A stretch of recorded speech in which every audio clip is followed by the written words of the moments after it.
Alright, everyone, this is Sam from Booredatwork.com, and today we're taking a look at two very interesting devices here, the M8 and its latest and greatest iteration, the M9 from HTC. Now, the M9 is the latest and greatest, but as we can all see, it still follows some of the same design mentality that came with the M8, and we're basically looking at this, and you can definitely see what's been taken from the M8 and included in the M9. Sorry, interrupted there.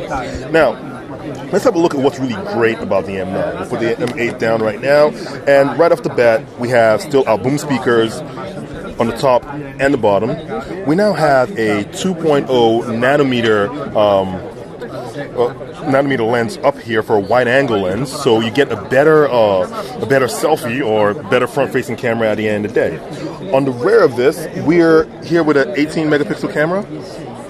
A 20 megapixel camera, to correct myself, but as you can see, we basically stepped away from the dual cameras that HTC had, and we're now stuck with just one 20 megapixel camera, which should be pretty great for your indoor and basically low light photography if you're going to use the device as a camera, which we all do anyway.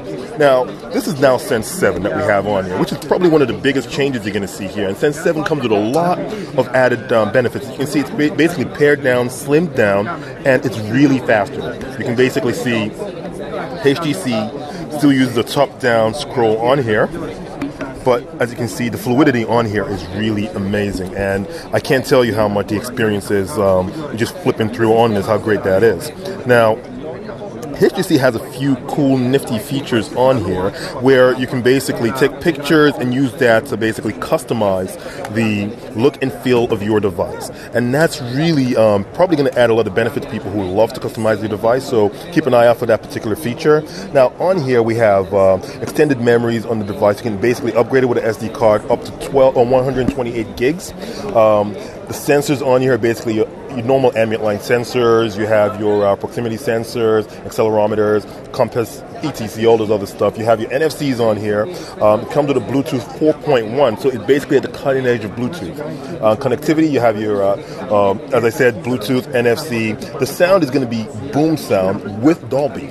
Unlike last year where we saw boom sound with basically Beats, and also with Harman Kardon with Special Edition, we now have Dolby doing the boom sound on these devices. So you should be able to get true 5.1 surround from your M9, HTC M9. Now, going through the camera on here, as I mentioned, the rear camera is a 20 megapixel camera, and the front-facing camera is actually a 26.8 millimeter lens on the front there, and it should be able to give you a 1080p video recording from there as well. So, hey, all around this is a pretty solid device. Now, let's see some of the changes that have come up here.